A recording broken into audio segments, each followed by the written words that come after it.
Happy Monday. Welcome to the Scoop World Order. We are rolling along. The game is coming quick. We are almost to Friday. The work week is started. The holidays are kind of over and it is full steam ahead for the Buckeyes.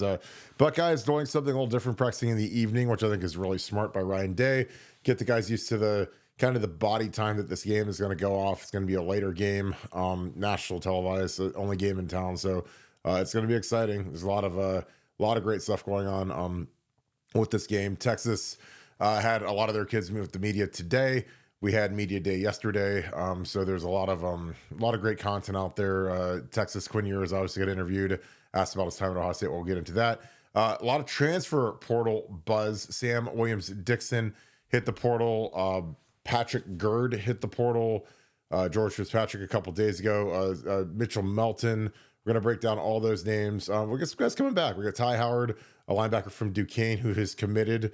He was an all-conference player at Duquesne, a smaller school, but still getting an all-conference player at any level is a good add to the room, as we will be losing Cody Simon. And, we got to figure out, with, some of the guys that haven't really produced yet, CJ Hicks, we need some guys that are veterans. So this could be a guy that's kind of a sneaky add.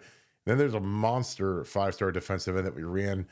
We ran second against Georgia, and he just hit the portal from Georgia, Damon Wilson. We're going to get into him because he is the Caleb Downs of defensive ends. And if we get him, look out, because that's the guy that I know that we're going to push the chips into the middle of the pile for, because he is a monster. And he just sacked Quinn Ewers a couple weeks ago in the SEC championship, so we could maybe use him for this weekend. But with that being said, if you guys enjoy our content, and again, we had a huge episode last night, great Scoop Ultra episode. Appreciate you guys joining. It was a nice long one, so it was a good one. But if you guys enjoy our content, please leave us a like, click subscribe, also click that little alert bell. Again, if you want to do something huge to help us, give us a follow on Apple Podcasts or Spotify or both. And please just click download our episodes. It's huge to help us. It keeps this thing kind of growing, spiraling up the charts. We've had an incredible year, great start to this year.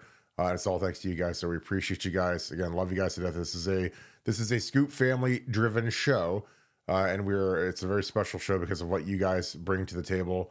So we appreciate you guys being a part of this each and every night, usually around 7:00. But with that being said, I'm going to bring in my favorite Nordic in the world. Mr. Nevadabuck is still holding it down from his Airbnb igloo in the middle of Finland, where it makes Ohio look like Dubai. How is it out there? You sound like your teeth are chattering. How is Finland, Mr. Nevada? It's very cold. This is a country where the snow falls and then it doesn't leave until like April or May or something like that. So I am definitely stuck here in the frozen tundra of Helsinki. You got about 6 hours of daylight a day, so I understand why people drink heavily here when it's dark by 3 o'clock in the afternoon and things like that. But holding it down and just I have the flames of the red hot Ohio State football team to keep me warm. And the interesting thing about being here, you're like 10 hours ahead or 12. I don't even know. It's like 3 o'clock in the morning or 2 o'clock in the morning here. But my phone never stops now. It's like literally my phone just goes all day and all night with stuff coming in on Ohio State football and reports and different things. So whereas before it would be only during the waking hours, now it's during waking hours and sleeping hours. So it's a nonstop Ohio State palooza, and it's kind of fun, to be honest. It's a very exciting time to be a Buckeye. Yeah, I think obviously it's different now, and something that also is kind of funny is that with the proliferation of what's going on with the playoff and how deep we go into January, we have a bunch of our recruiting staff on the road taking the place of coaches. It was a very viral photo today that Bill Belichick is walking around high school hallways and getting to meet kids and getting to know kids and doing the whole recruiting shabam where, high school coaches and college coaches are out on the road right now. They're trying to, finalize any last minute kids that might not have signed in the early signing day. Signing day will be coming up pretty quick here. And also getting eyes on the freshmen, sophomores, and juniors that'll be in high school next year, trying to get those kids to come to camp, trying to get them to visit for a junior day, which is usually like a basketball game. But we're so deep into this, and we've got our full staffs practicing that our recruiting guys are out on the road, which has never happened in the history of Ohio State football. But hey, when there's when there's the ability to get around and go, see some high schools and see some of these kids and, get eyes on them, which again, that's kind of the most important thing. Obviously you want to develop some rapport and you want to talk to the coaches and you want to make sure that they see your logo in their hallways, but you want to look at these kids because a lot of these kids from the time you saw them last, May at camp, some of these kids have gained 20, 30 pounds, 40 pounds. They're kids that are like, especially linemen, if he's a sophomore going into junior, he might gain 30, 40 pounds. You're going through puberty, weightlifting. So I was a guy that from my sophomore to junior year, it was like 210 to 260, which is obviously a huge difference when you're evaluating a kid who might've been too skinny or too whatever, but these kids, they grow and you want to see who's putting in the work and, you want to, if you can get them for a second, talk to them or bump into them or whatever, and just kind of see what their mentality is and try to get them to come to a camp. Because if you're not on the road, you're getting behind in recruiting. Recruiting, as Urban Meyer, who is the GOAT, used to always say, is recruiting is like shaving. If you miss a day, you look like crap. Except, Urban, it was not a big crap kind of guy, what he'd always like to say. But it's true. So we got kind of all hands on deck. But something that I think is a huge advantage that nobody's really talked about, because most of the people that cover Ohio State, they don't really understand football and development and some of the aspects that you get from this extended playoff is like we've got some of our portal commits who we have paid practicing, like Philip Daniels is practicing, Ethan Onenwari, and again it's different capacities, but that's huge. The fact that these kids can kind of get like a kind of baby version of spring football in January, I think is a huge edge because these kids, they can see the tempo of practice. They can see how the culture is done. And the good thing is like when you're at a place like Ohio State that has this incredible culture going right now, is that you can kind of inflict the standard onto some of these new portal guys as you're leaving on your way out there. Will Howard, Jack Sawyer, Philip Daniels, who came from Minnesota, he can kind of see how this works. Or Ethan, who came from Rice, he can say, okay, this is the tempo that we got. This is how hard we work. This is, kind of the magic, the magic behind the development that goes on. You see how competitive the practices are. And, that was like something that I thought Luke Montgomery was really poignant about when he talked about how when he got on the field versus Tennessee and it was like his first time playing in a big game and first time playing against a big crowd and all that. Like, well, he has to go against Tyleek. And when they put him in with the ones, like he has to go see Tyleek Williams. And there isn't a player in this country at defensive tackle who I would take over Tyleek at this point. I don't care. He's better than Harmon. He's better than any of those guys. I mean, a lot of these mock drafts are starting to catch. They've been watching this show, obviously, because they hear me say that he's a first round pick all day long. But he's a first round pick. He's a long term guy. I think he's a better version of Jonathan Hankins. And Jonathan Hankins just wrapped up year 12. And Hank was a second round pick and really, really nice NFL career. Has made a fortune, tens of millions of dollars throughout his career. Tyleek's better. He's more explosive. But they're both guys that are just absolute chores to go against. And when Tyleek, and again, I'm going to rewatch the film. I discussed some of this, some more all 22 from the Rose Bowl.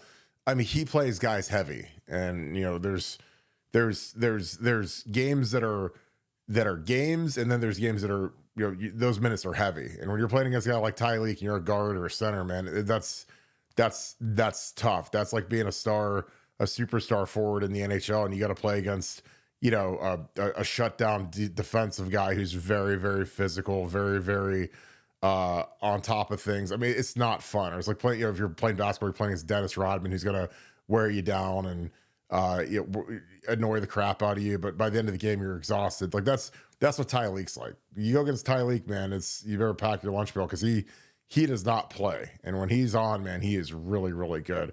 Nevada, I know that we've got a ton of intel from inside practice right now, but talk about your thoughts. Because again, I think that that's something that people don't realize is how, most of these schools, they go through the little baby honeymoon period where the kids, they take the NIL checks, because a lot of these kids are getting checks and they show up and they start winter weightlifting, and then they start winter conditioning, but they don't actually get to put a helmet on until, spring ball, which is usually around March, April.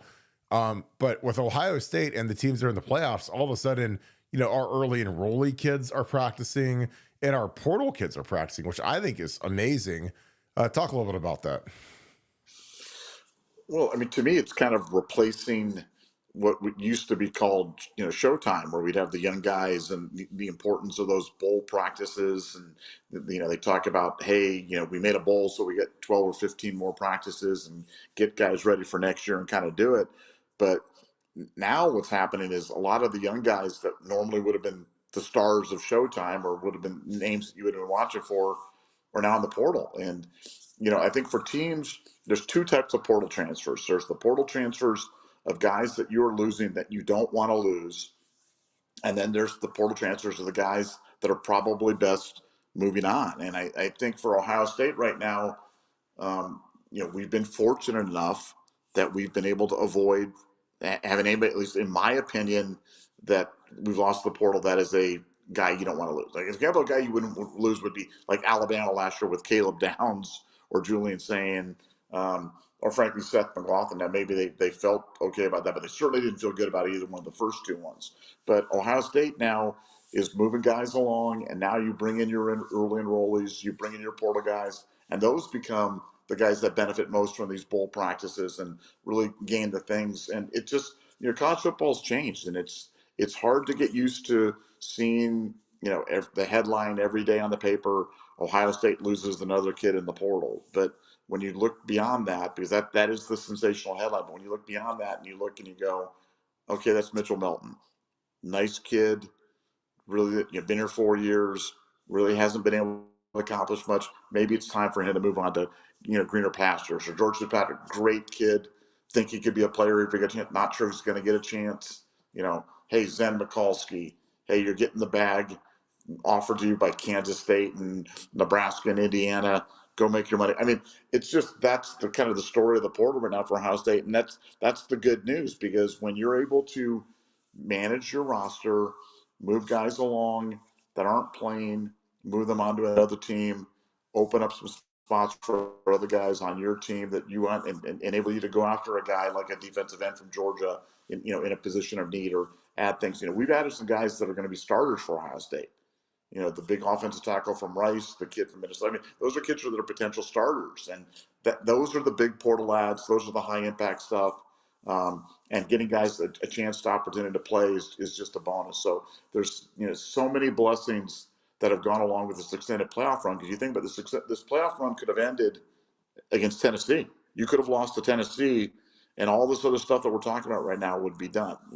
Momentum gone, and favorable national press gone. Ryan Day, under siege at best, maybe gone. Practice time not there. I mean, just you look down the parade of horribles, and it really could have been bad. Instead, you wipe Tennessee.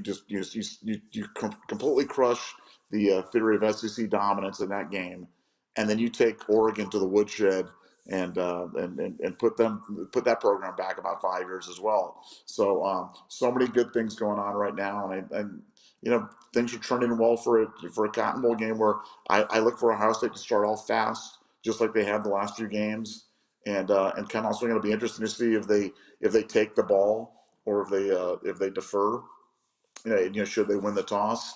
But I expect Ohio State to come out swinging on both sides of the ball, and we'll let the chips fall where they may. But I really like the way things are trending, and I think things are really positive for Ohio State football.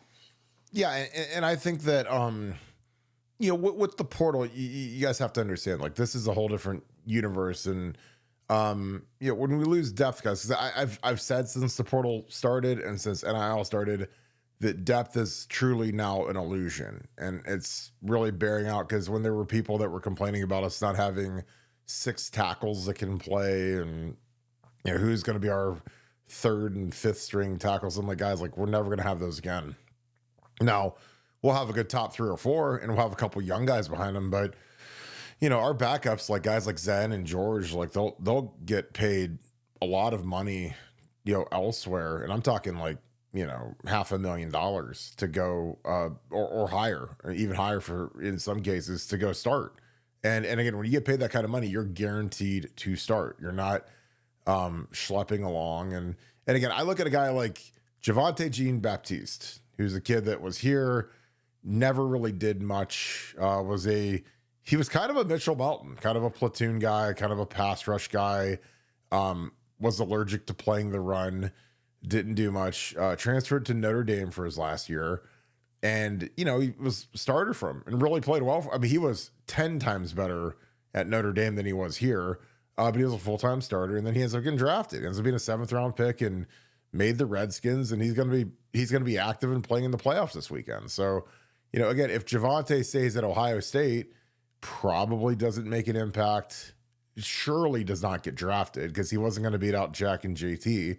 But he made the move. I mean, I don't fault the guys because, again, it's a two-way street. When you lose Mitchell Melton, if we can truly land Damon Wilson from Georgia, who is a 5-star superstar defensive end who we were the runners up for in his recruitment, like Caleb Downs, do that trade any day of the week because you get a much better player who's a sophomore. He's younger, multiple years of eligibility, and you're gonna have to pay the bag for him. But hey, I mean, if there's one thing I'm gonna pay a lot of money for, it's elite skill guys like quarterbacks, receivers, and pass rushers. I love pass rushers because that's something that just, you see how our pass rush getting amplified in the second Oregon game made our defense a billion times better because, the first Oregon game we had 0 sacks. They threw it all over the lot and threw it over our heads because we didn't affect the quarterback. But when you sack the quarterback 8 times and they have minus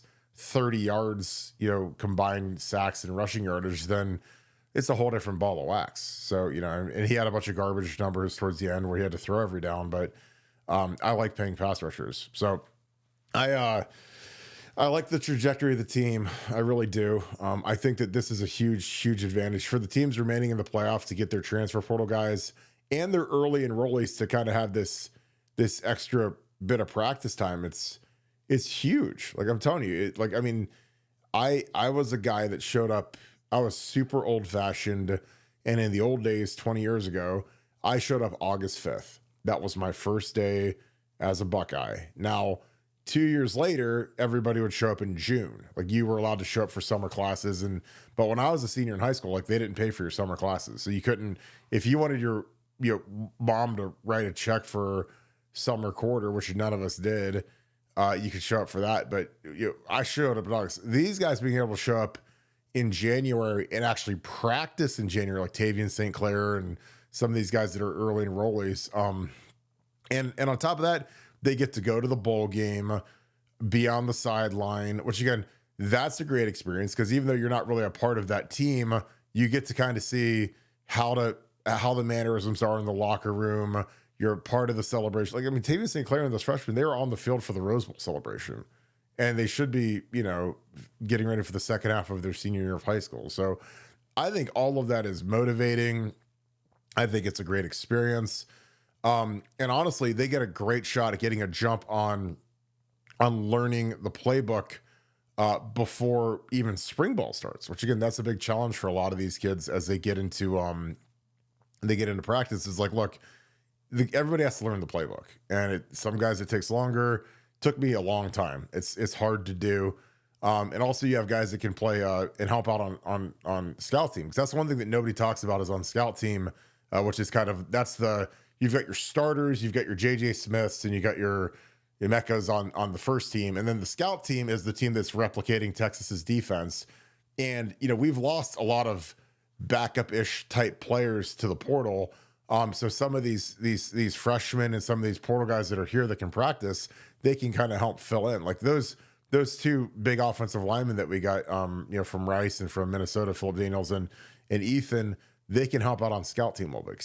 They're obviously they're not going to practice on the first team because you can't waste reps on guys that aren't eligible to play, but they can go down and help out on scout team. Look at a card, because you'll look at a card that'll say this is the play, and left tackle, you're pass blocking this guy, and you're pass blocking this guy, and just having healthy, able bodies is huge. And you can get them on film a little bit. So again, that's something the more I thought about, the more I was really excited about the fact that these guys are able to assimilate in the program and actually practice, because it's literally the NFL now, where guys can get signed one day and then they're practicing the next day. Which again, for Ohio State, like when we do these deep playoff runs, that's going to be something that's going to, it just kind of flywheels and amplifies the momentum of the program when that can happen.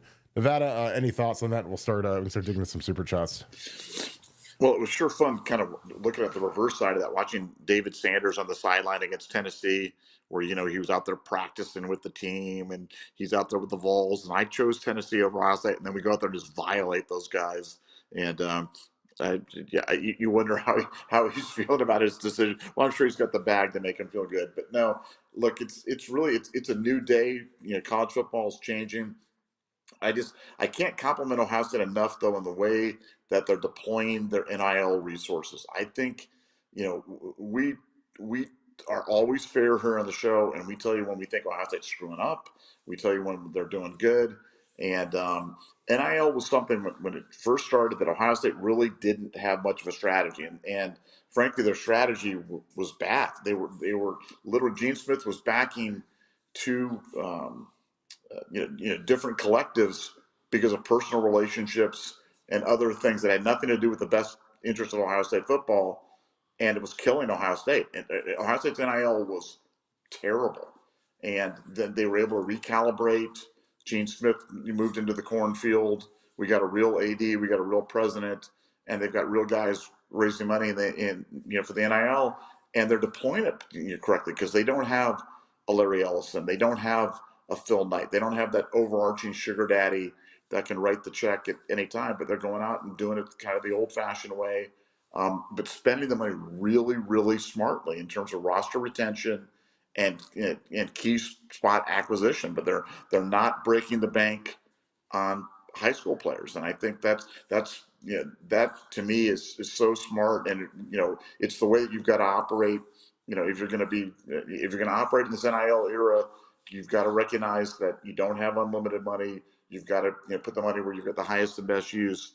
And Ohio State's doing it. And that's why a pass rushing defensive end from Georgia, that's where you pull it out. That's where you really, go all in. And, maybe you're not the highest offer, but, you're a place where playing defense for Ohio State right now is sexy to people. And it wasn't always that way. And it wasn't that way before Jim. We were a dumpster fire before Jim Knowles got it. And people wonder why Nevada, why are you defending Jim Knowles so much? Why?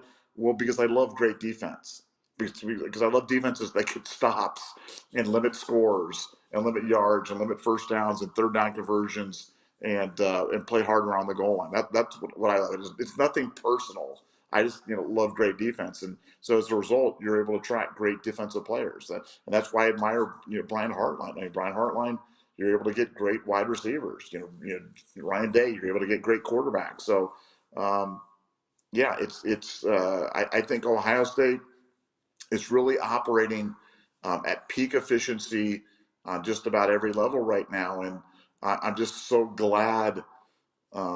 Again, I don't want to be the old guy that repeats himself, but man, this could have gone a lot worse. There are so many worse outcomes that we could have had than where we're sitting here right now. And where I think we really got the optimal outcome, which is Ohio State playing the kind of football that everybody knew that they could and should play, becoming that scary juggernaut and heading into this Texas game with a ton of momentum. And look, in sports, if I've learned anything in sports from my years of playing, coaching, being around them, anything can happen. Anything can happen. We all know that. We all know nothing in life is guaranteed. But I really, really, really like our chances. The fact that we went from plus 700 to win the national championship, I think now we're minus 120. Obviously, the people that bet real money agree with me. So, good time to be a Buckeye. Yeah, I'm excited to see. A lot of the stuff that we're going to be doing versus Texas. I don't know how much I'd change. I mean, I've studied Texas, and they run some cover 3, some cover 2, but I think that it's really going to be, a story of we have to just get after them the way that we got after Oregon. I mean, you have to.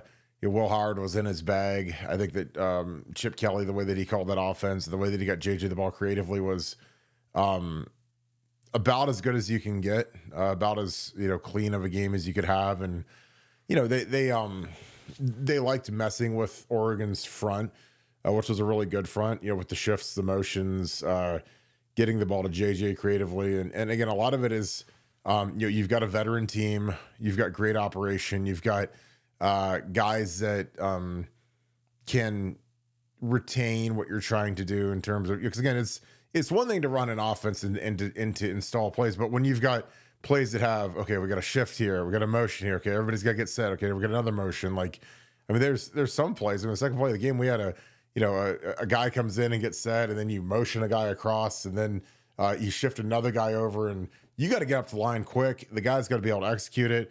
Everybody has to pause for a second so you don't get an illegal shift. But you can tell that's a total focus that this team has. And it's a big reason why, like, I just love the direction of this team, because I think that the stuff that we're trying to do and the stuff that we're doing is just really, really excellent. And I think that what Chip is managing on offense is going to be really, really tough for Texas to defend. And like I said, I listened to what the Texas kids had to say, and like always, like when you do these press conferences, you're always coached to not say much, be over the top complimentary. It's like Steve Sarkisian saying that, oh God, this is clearly the best team in football, and we hope that golly gee whiz, hope that we have a chance somehow. And I don't know, like I think that they'll be ready, and Quinn will be ready. I mean, this game's going to obviously mean a lot to Quinn just because, of how everything ended at Ohio State. And, but we got to get after him. We got to get Quinn. We got to knock him on the ground a little bit and disrupt him the way we did Dylan Gabriel. Again, the story of the game is going to come down to our defensive line versus their offensive line. Their offensive line is the best line that we've seen, led by the Outland Trophy winning left tackle, who's, any mock draft you guys look at, he's going to be a top 10 pick. So this is a great opportunity for JT. JT will see him more than Jack will, because Jack generally rushes the right tackle. But those guys, they got to go win. And the right tackle, they're top 5 or 6-ish tackles in Mel Kiper's big board. So both their offensive tackles are in like the top 6 in the country. So big opportunity for our edge guys. I think the interior is softer. I think I look for Tyleek to put in work, and the guy I really look for to put in work is Cody Simon, because like I talked about Cody Simon years ago, how I thought he was a very, very explosive and effective blitzer. And he's proven me right, because he's got not just a knack to get home, but blitzing isn't just running straight ahead and hoping to run into the quarterback. Like, you have to generally evade people, run through people, be able to finish the assignment. When they draw something up on the board, like, there's always one guy who's kind of the cleanup hitter who has to go and actually go get the sack. And, and that's been Cody, and that's why he had 2 sacks. And he's been really, really good at it. He's effective, and he can close. And like I said, his stock is just skyrocketing right now. And I think he's going to have a huge NFL career. He's a guy that's been really underplayed throughout early in his career, but he has some pretty significant injuries with his shoulders. But he's the guy that I think is playing as good as any linebacker there is in the country. And it should have been an All-American this year if you look at his statistics, but it's just my opinion. So, all right, Nevada, I got a super chat. Any other thoughts so we can start digging into some of this stuff? Yeah, no, it'll be interesting to see. I'm going to just throw a random name out there, and you're going to be like, well, Nevada, where did that name come from? But it would just be interesting to see if they have a role for CJ Hicks in this game, as an edge rusher, because Quinn, has been hobbled by, some injuries. He's not the most nimble kid in the world, but he's been pretty active. Early in his career, he would run, move around. I'm sure he can still move around a bit, but he's not moving as well, and he can be hit, and they can get to him.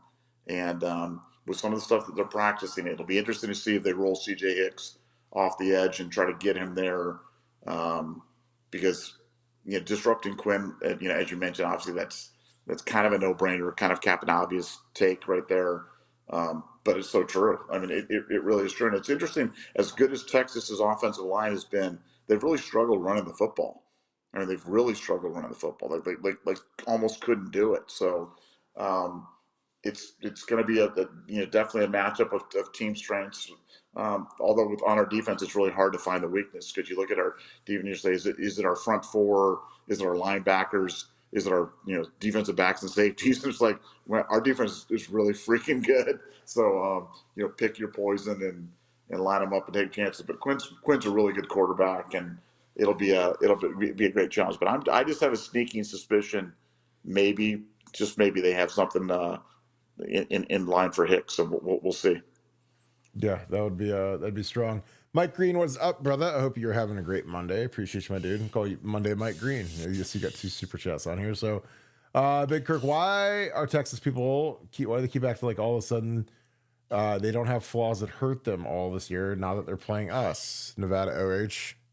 I think it's false bravado. I mean, they're pretty banged up on the offensive line. The 2 tackles are dinged up for sure, and Isaiah Bond is questionable.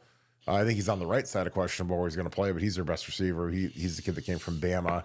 I think that fan bases like to have kind of a false confidence going into a game like this, and but they don't play, so it doesn't matter. But I think that that's kind of what it is, and I wouldn't be feeling super hot if I was Texas, considering they lost to Georgia twice and Georgia got dog walked by Notre Dame. Now I know their quarterback was hurt in the second game, but still, like, that's a team that you'd think that this Texas team should have beaten, given the talent that they have overall, and how much money that they spent in NIL, because they weren't exactly clipping coupons.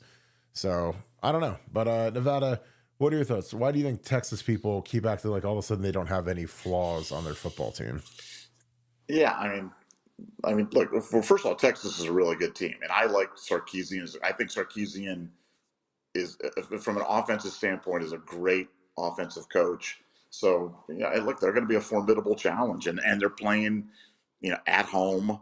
They're in Dallas, so they've got some built-in advantages. And again, I don't want to take this too far afield, but if you're traveling down there, be careful, because like there's that big ice storm and cold and everything else that's going down there. So that's going to be, it obviously won't affect the game because of Jerry World, but just get the logistics of everything getting in there is going to be kind of a nightmare. But no, I think that the fans are just kind of whistling past the graveyard. What they're hoping is that Ohio State really isn't this Baba Yaga that they turned into these last 2 games, and that we're gonna turn it into a pumpkin and go back to running the game that will not be mentioned offense, and and that they'll roll us. But I think that obviously is a mistaken belief. I think Ohio State's the now team. I've seen it happen a million times in sports where some team gets in the playoff, and then the question is who's the hot. Well, there is nobody hotter than Ohio State, and Ohio State is scalding red hot right now.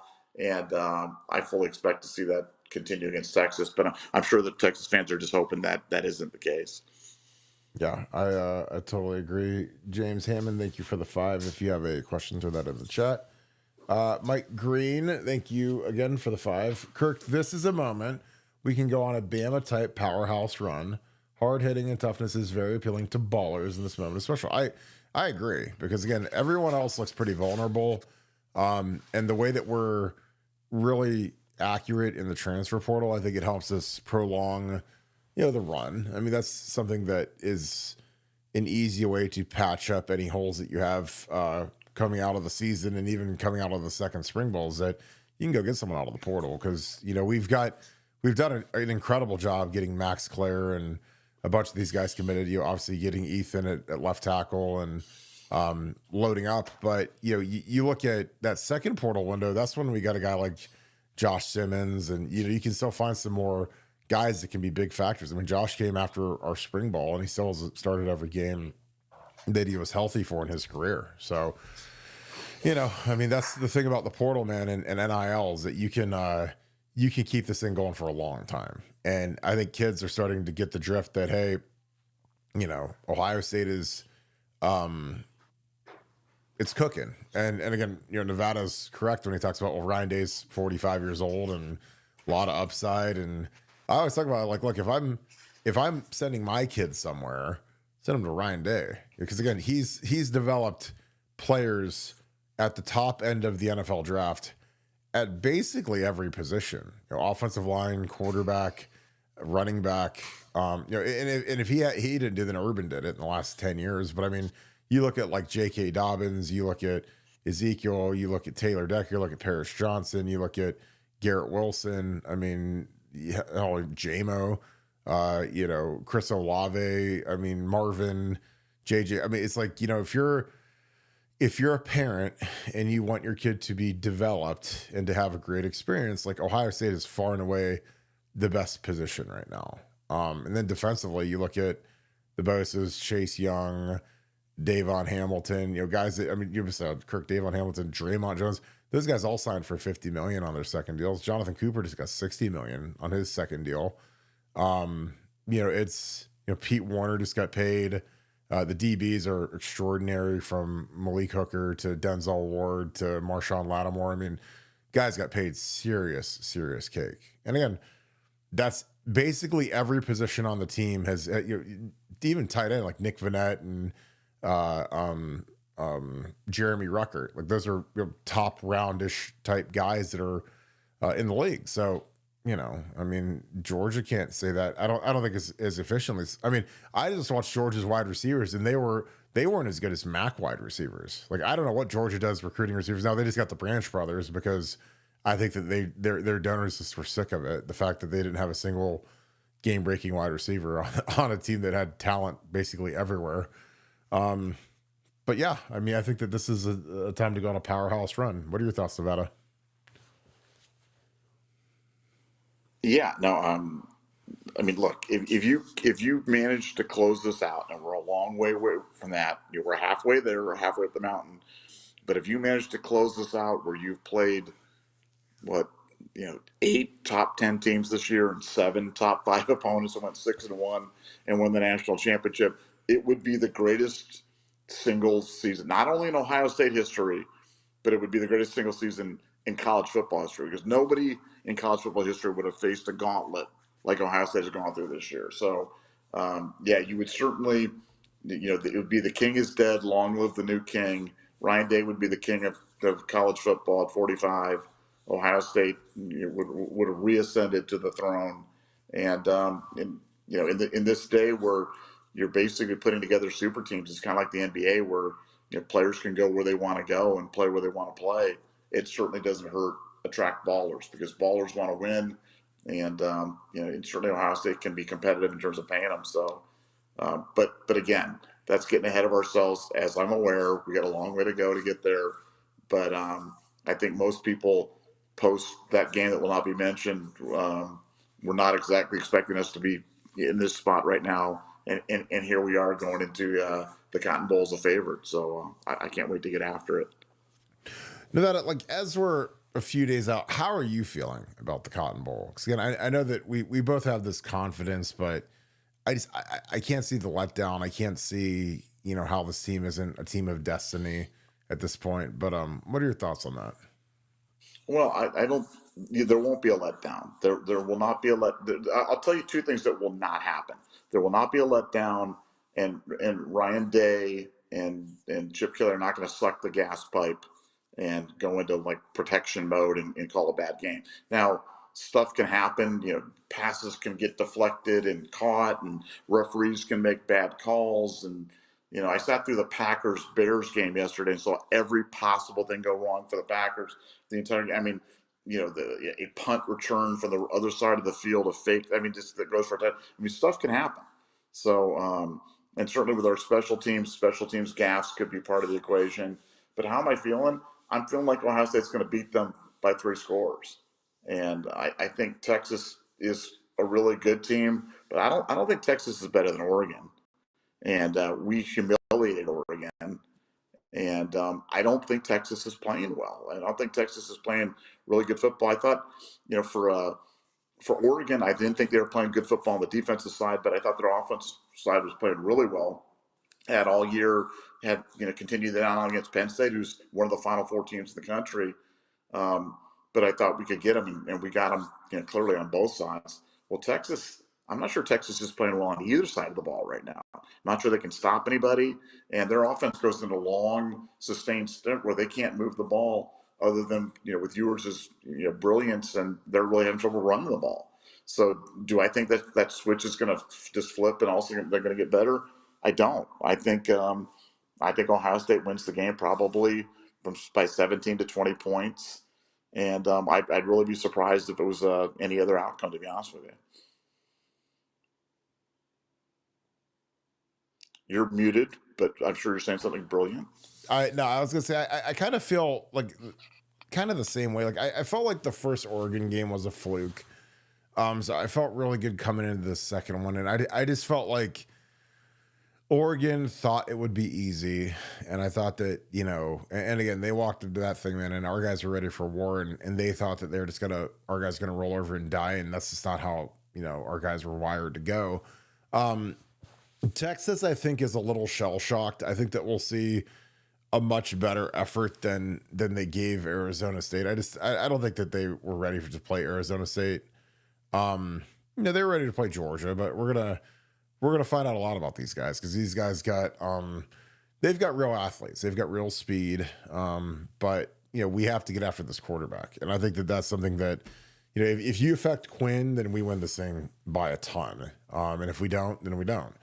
That's going to be the story of the game. And when they haven't been good, study Georgia, the two Georgia games. I mean, the two Georgia games, Georgia got after him and disrupt him. I think Georgia had like 7 sacks in the first game, and they brought it from all over the place, and they made Texas's left tackle and look terrible. They were varied in the places they brought pressure from. They confused their offensive line, and that was the story of the game because it turns out Georgia's offense isn't exactly some juggernaut. I know people want to act like that they're the almighty SEC, but their offense is atrocious. Like if I was Georgia, I'd offer Brian Hartline $5 million to be the offensive coordinator tomorrow so that you could go get your wide receiver and actually have a downfield passing attack. But they, they just, they're easy to go against, but they still beat Texas twice. And again, Georgia, who I have a lot of respect for, and they've got some top 10 picks on that defense. Like they were exposed. I mean, Notre Dame throttled them. It wasn't really even close. So, but I really like the trajectory of this team. I think that this team has got,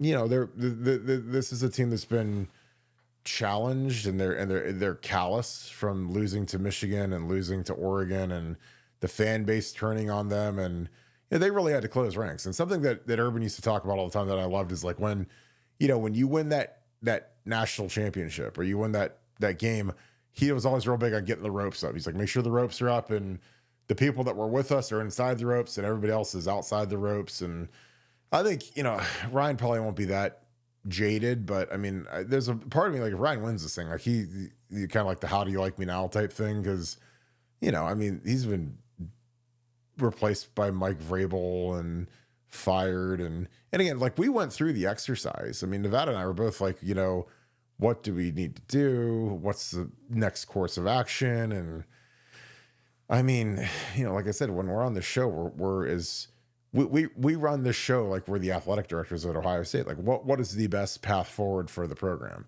Is there somebody out there that would be a humongous upgrade that's worth buying this guy out for $35 million, knowing that he's probably going to land at, I don't know, Florida or USC or Texas or somewhere? Because, I'm not sure Steve Sarkisian is going to be at Texas next year. I think that he could be on the move to the NFL through some birdies that I know. But I also, I think Ryan, if for some reason we were dumb enough to get rid of him, he would have like a plum job in about a millisecond. Now, obviously that's not going to happen now after this playoff run and beating Oregon, but we were going to fire a guy that he would have been the CEO of the Texas Longhorns like the next day, and they would have been thrilled to have him because of how well he's developed quarterbacks and how prolific his offenses are. And, if he gets the right defensive guy, which he does now have with Jim Knowles, then all of a sudden, it's really hard to go against. So, but yeah, I love this moment for our guys. Get into our next super chat. Josh Dillon, thank you for the deuce. What's the word on the Michigan punishment, Nevada? I don't think that you have anything because we would have surely talked about it. But any thoughts on that? No, there's a thing you can Google NCAA infractions dashboard, and it'll take you to a link, and you can look at the current status, at least as it's been published by the NCAA, and they're still on extension.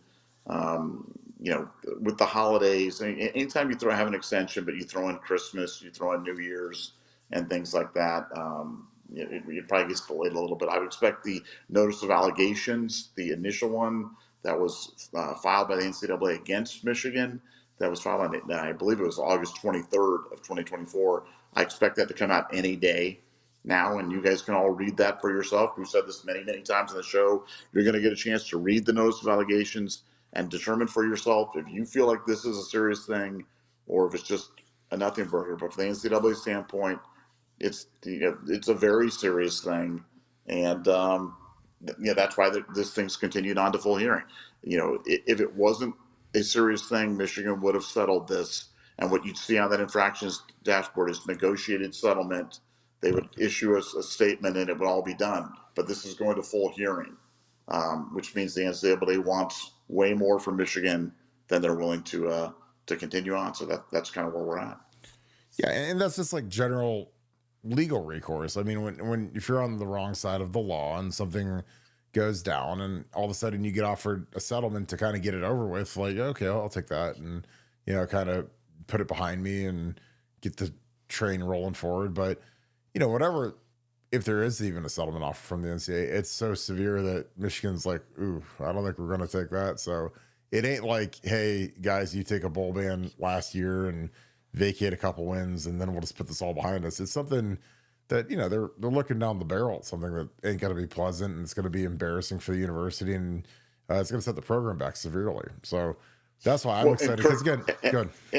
And Kirk, the point on this is it goes beyond, because you're spot on about the settlement. But you think about it, typically in life, it's like if somebody offers you a settlement on a deal, you can look at it and say, is it worth going through the settlement versus the hassle of continuing on with it? And that's your calculus. That's the Kirk Barton calculus on whether you settle. But with Michigan, there's another element completely in there, which is, how is this going to appear to our crazy fan base if I accept this? And so for Michigan, they know that it's better for them to fight it and lose so they can go to the crazies and go, hey, we fought the good fight, but we got hammered by the evil NCAA, even if they could have accepted something less, but that wouldn't have been palatable to the crazies. So for them, the settlement calculus is way different than it would just be for you or me or any sane person, because they have to appease the Michigan crazies, and that makes this thing really complicated. Yeah, and plus, like, the public image of they drug this thing out for all this time, and like there's I don't think that they don't make many correct decisions up there. So if you're like, oh well, you drug this out for a year and a half to get that settlement or whatever, there's a lot of moving parts. It's going to be fascinating, but at the end of the day, the advanced scouting is a bloody knife, it's bullets, it's a smoking gun.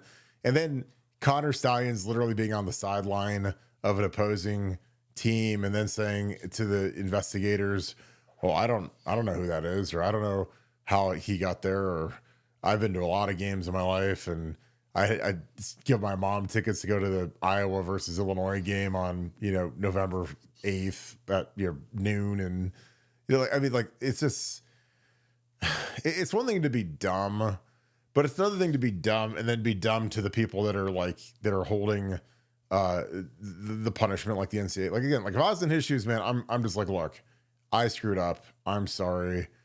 May God have mercy on my soul, and just cop to it, own it, flush it down the toilet, and move on. Because again, it's like Nevada. So we live in a forgiving society, and if you all of a sudden can do something to get your career again, because Connor Stalions will coach in college football again at some point.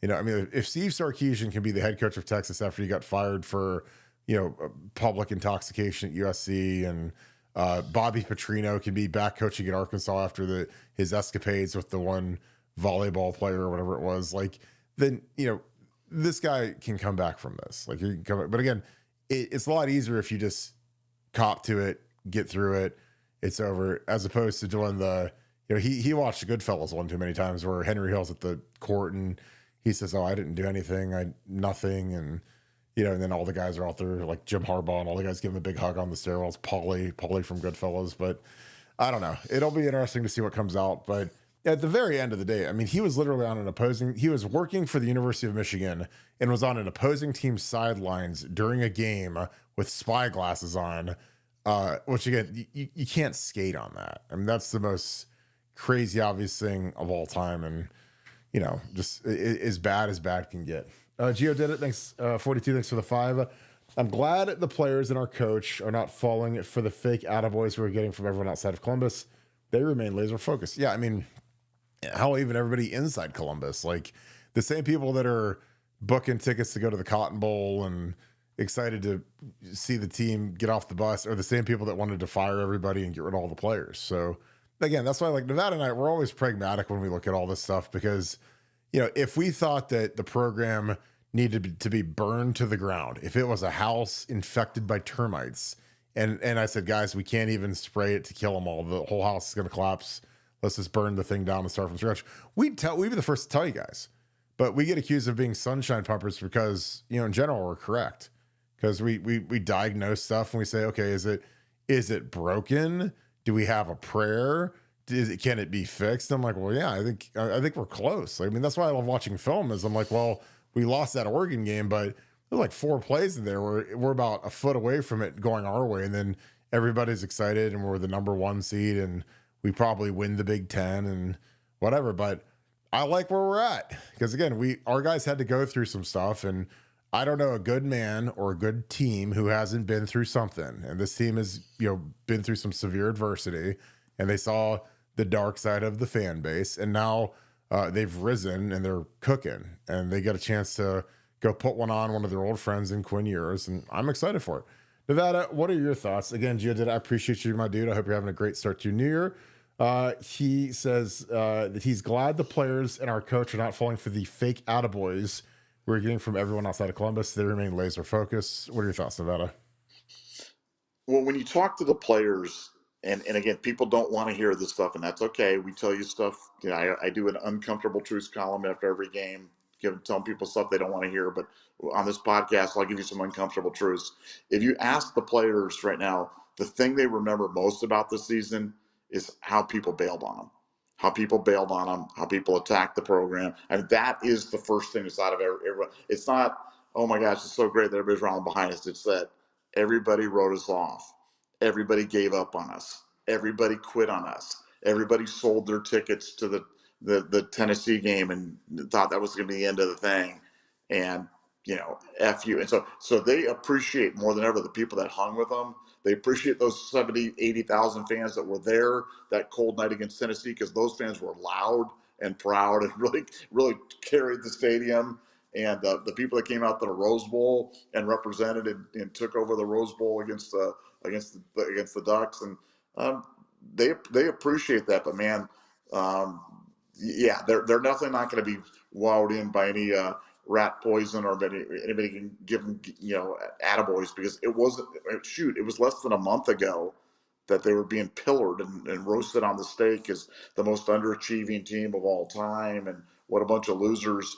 And they remember, man. So and frankly, as a fan, I'm glad they remember, because I know that that's the kind of stuff that drives people in such a tough stretch like this, where you got to play 4 games back to back to back to back. You got to find motivation where you can, and that's a big motivator for them.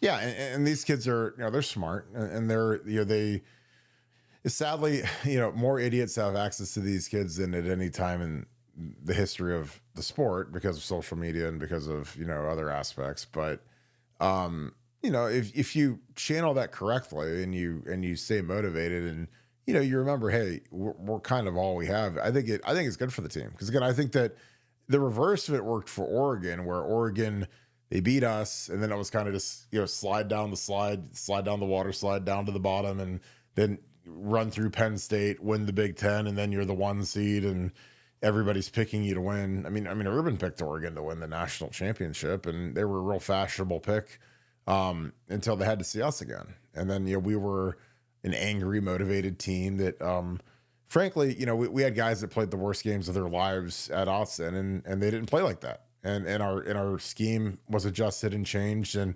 again, losing can be a good thing, because, it's like learning. And again, there's the old saying, you either win or you learn. Well, we learned a lot, and we changed a lot, and we changed for the better. I mean, our defensive scheme applied more pressure. I think that our players played better. It's not always, because I always tell people, like, it's not always just a scheme. Like, sometimes the players just have to play better. So I thought our players played better. They were more active. Again, 0 sacks to 8 sacks. That's not just Jim Knowles moving the chess pieces around and saying, "Oh, if I put this end a little bit wider and this 3 technique over here, and we run this magical blitz, then magically we'll get 8 sacks." It's like, no, some of these guys played better too. And honestly, I think some of the Oregon's guys played worse because again, they had a whole month of getting fat and happy and agents and NIL money and NIL deals and where am I going to train for the combine? And like, I've seen that in action. Trust me, we lost the game where we had guys that were worried about stuff that wasn't the game.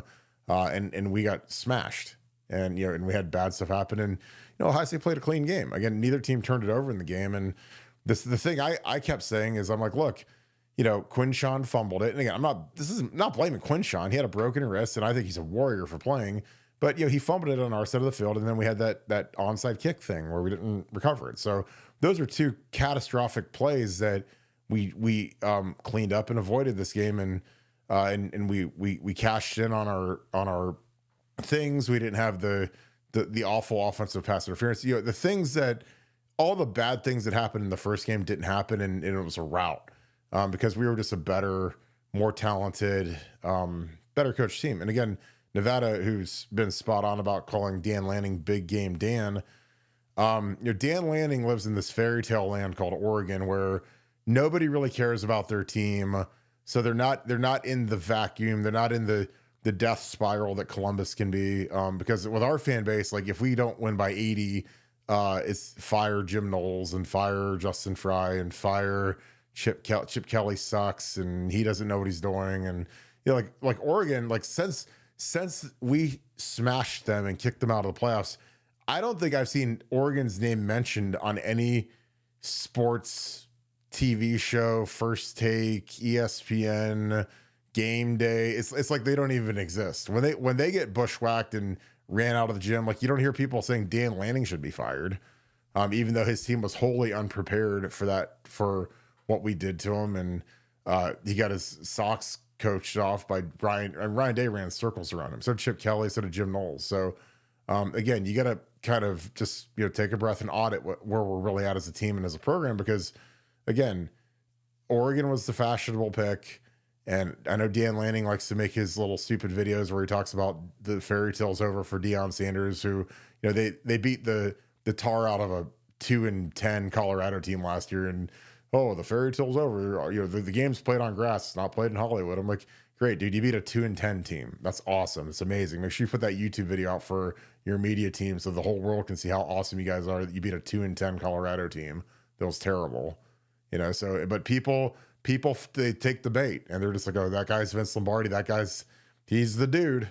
Because again, he doesn't live in the pressure cooker that Ryan Day has to live in Columbus. So, but it is what it is. And again, I'm happy that we got our coach, and I hope he wins this national championship, man, because he's earned it this year, big time.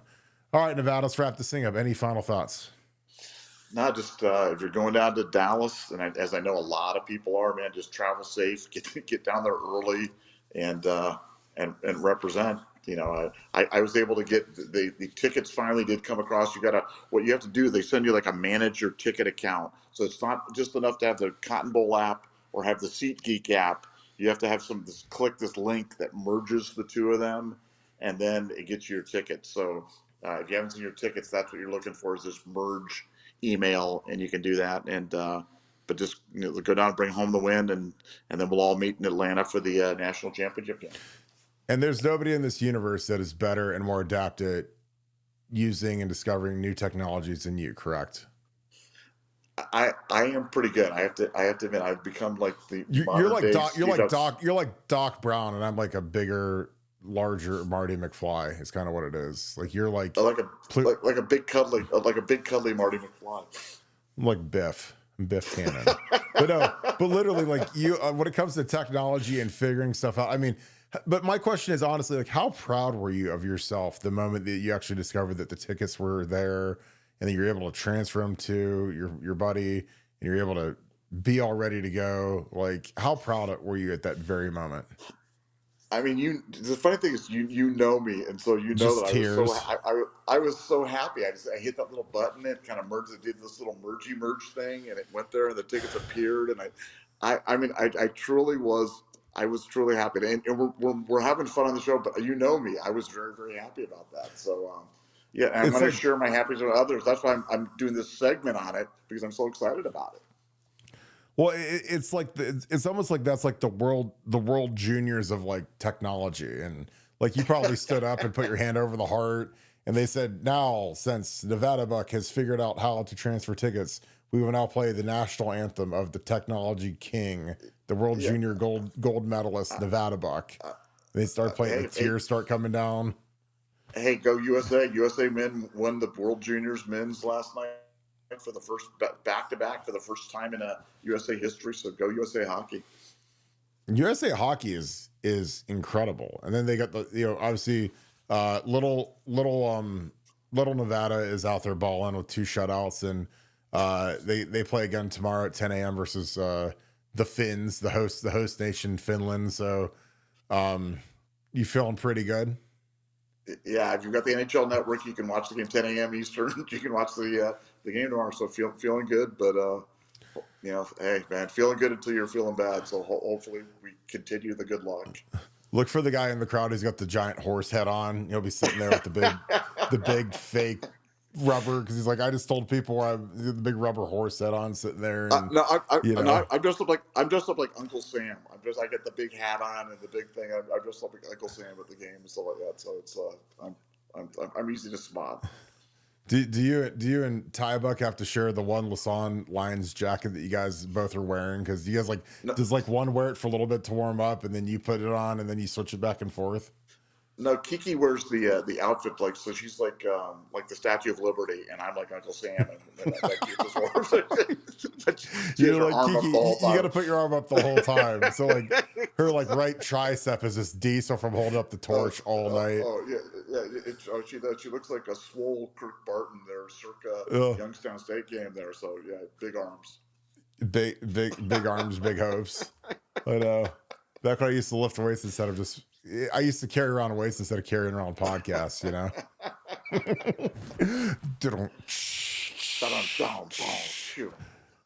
All right, let's go USA. Before we get out of here real quick, I got to say, guys, if you want to go to a great time, go check out our girl, Andy Jo. She's going to be at PBR Cowboy Bar.